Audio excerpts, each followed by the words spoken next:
Do you have the courage to act outwardly on what you see inwardly, or will you die a dreamer? Will you die on the verge and on the edge and in the land of could have, would have, and should have? The wrong hand rules the roost. Do you have the courage? I am going to drop something on you. It takes courage to be successful. It is far easier not to be successful. Misery will always have company. Success breeds contempt. If you don't want to make waves, be mediocre, be normal and fit in. And if you are more concerned about people, just fit in with everybody else. Dress like them, walk like them, act like them, eat like them, go where they go, think like they think, do what they do. And once you've neutralized your uniqueness, you don't need courage. It takes courage to be different.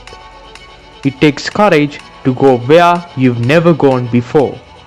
It takes courage to win.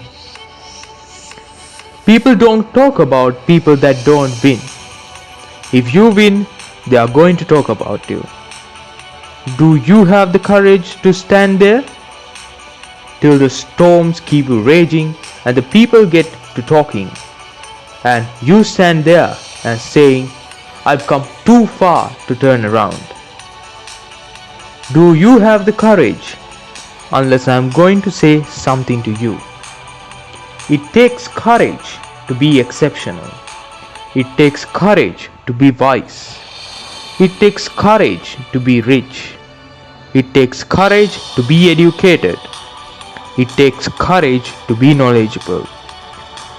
Because the moment you do, but you don't talk like you forget where you came from.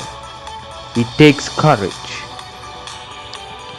And I'm just wondering if there's anybody left that's got the courage to say, after all I've been through and all my parents have been through, I didn't come through all of that just to fit in with normalcy. I have the courage to go out to my dream.